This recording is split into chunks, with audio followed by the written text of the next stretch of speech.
आपका आदमी इतना शातिर है कि जिन्होंने कनाडा में खड़े होकर यह कहा था कि हिंदुस्तान के अंदर किसानों के अधिकारों की लड़ाई सरकार कुचल रही है, वो पिछले 1 महीने से कनाडा में छुपा हुआ है कि उसकी पूरी की पूरी उसका राजधानी को ही भुनवा दिया है। लोग कह रहे हैं ये कैसे हुआ कि जो आदमी दिहाई दे रहा था भारत में किसानों की, वो उसके अपने ही घर में किसानों ने ऐसा घेरा है कि 1 महीने से अंदर है। लोगों को पता ही नहीं है कि आपका एनएसए कब गया था, कब आया। इसलिए चाणक्य पैदा कीजिए, चाटुकार पैदा मत कीजिए। यह देश चाणक्य का है, यह भगवान राम का है, जिस भगवान राम की कथा सुना सुना करके हमें पागल बना दिया है। मां सीता की आंखों से आंसू, भगवान राम के पैर में छाले। वो हमारे फ्रॉड कथावाचक ये नहीं बताते कि भगवान राम जब जा रहे थे तो उनके शरीर पर करोड़ों के गहने नहीं थे। हम आज तक नहीं बता पाए कि भगवान राम तो इतने महान पुरुष थे, तब भी वो फिर धनुष बाण लेके क्यों गए। आपको कहा जाता है नहीं, आपको कोई हथियार नहीं रखना है। क्या पता है इस घर से बाहर निकलते में कोई पागल जिहादी कुत्ता आपको काट ले तो आप क्या करोगे। आपके हर भगवान के हाथ में हथियार है, आप कहते हो ना। भगवान को भगवानों के हथियार रखना पड़ा, आप तो उसके बंदे हो भाई साहब, आपकी क्या औकात है।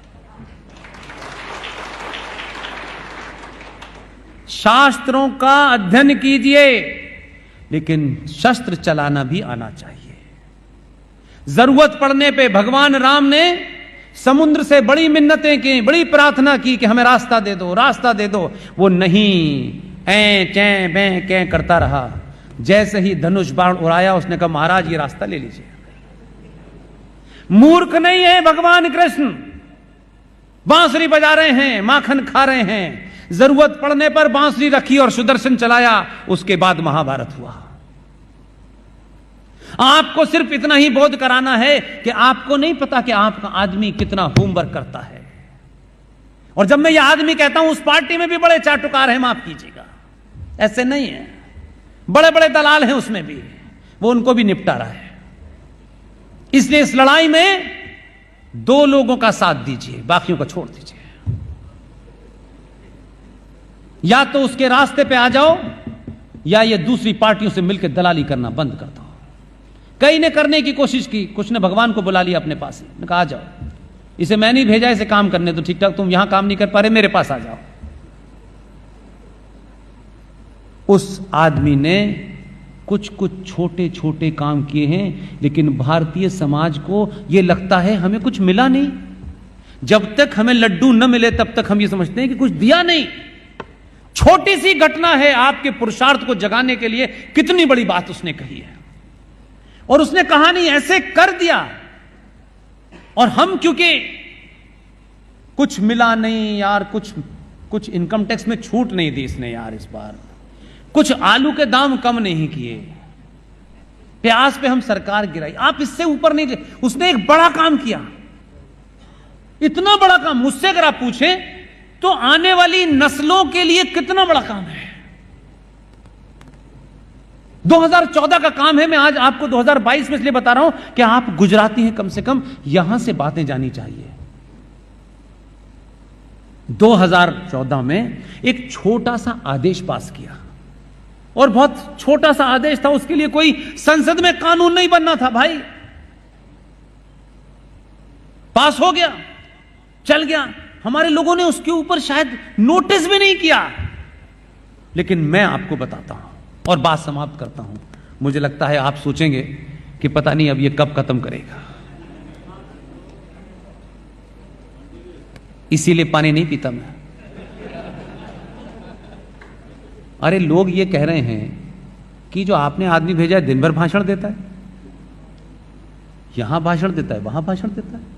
कुछ लोग बोले तुमने तो इसको भी बीट कर दिया। मैंने कहा ये मत कहना, मुझे गुजरात जाना है।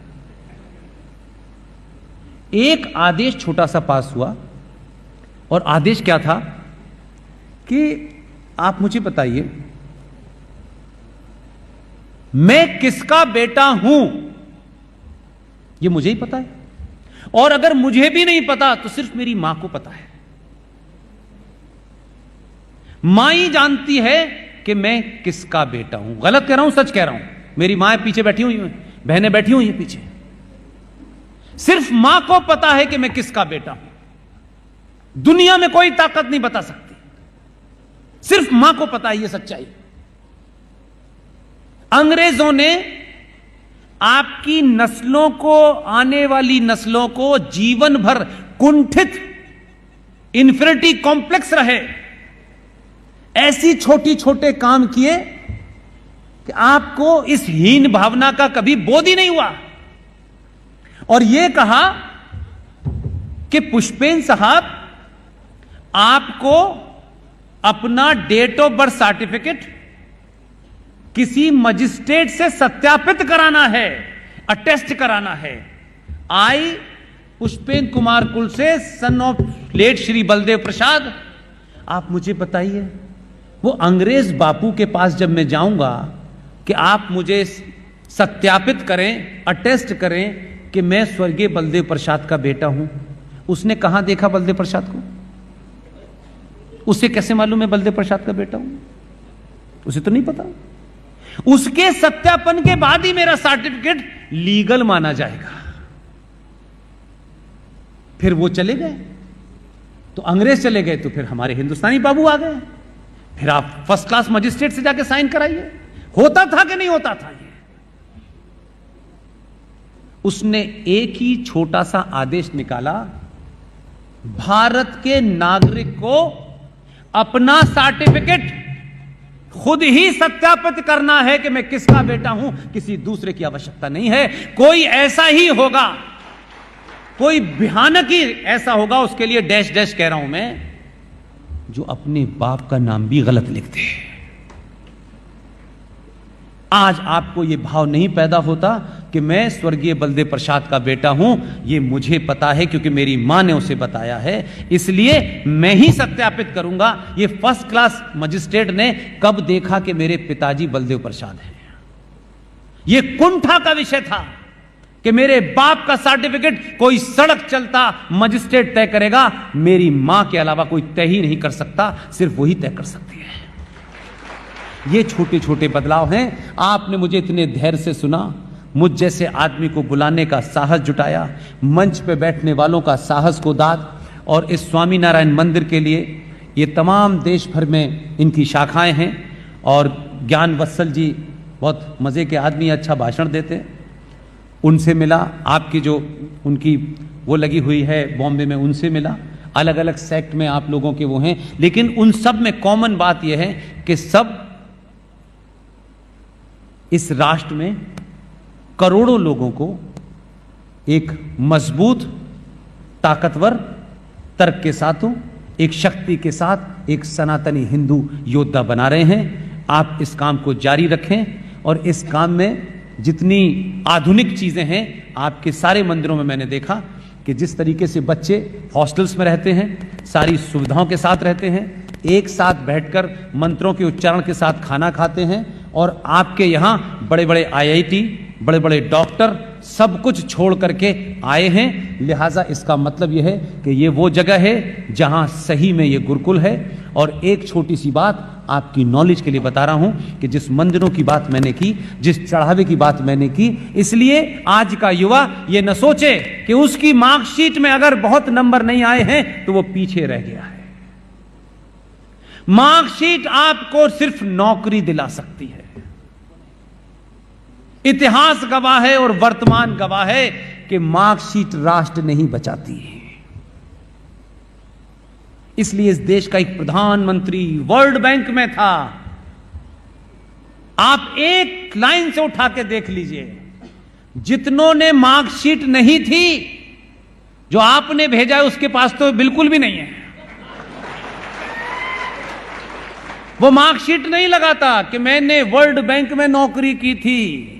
जिसके पास मार्कशीट नहीं थी उन्हीं ने राष्ट्र बचाया, और जिनके पास मार्कशीट थी उन्होंने ही राष्ट्र बेचा। ये ध्यान रखिएगा। इसलिए मेरे युवाओं, मार्कशीट की जरूरत सिर्फ उतनी है कि नौकरी हो, नौकरी हो, कुछ खाना हो, कुछ पीना हो, कुछ मकान हो, मकान 10 कमरों का होगा, उसका कुछ फर्क पड़ने वाला नहीं है। दुनिया में बड़े बड़े लोग एक कुटिया में रह करके उन्होंने क्रांति कर दी। ये तय करें कि आपको अपना घर बनाना है या राष्ट्र बचाना है। इसलिए इस मुहिम को जिंदा रखें। मेरी बात को जो अच्छी लगे वो ले। अगर इसमें भी कोई मन में शंका हो तो यहां जो भी बैठा हुआ है, मेरा email address Pushpendra Delhi 01, Pushpendra Delhi 01 मेरा ईमेल एड्रेस है। और माफ करिएगा, आप सोच रहे हैं कि यह आदमी अपना मोबाइल नंबर नहीं दे रहा। सर, मोबाइल नंबर दे देता हूं तो सिर्फ आप ही के पास नहीं होता, पड़ोसियों के पास भी चला जाता है। और दिन में मुझे 5 बार मेरा कत्ल कर चुके होते हैं और ऐसी नई नई गालियां देते हैं। मुझे कहता हूं यार, मैंने कहां टाइम में अपना पास करना, मुझे कोई ढंग की बात तो बता नहीं रही, गालियां दे रहे हैं मुझे। इसलिए मैं ईमेल देता हूं आपको।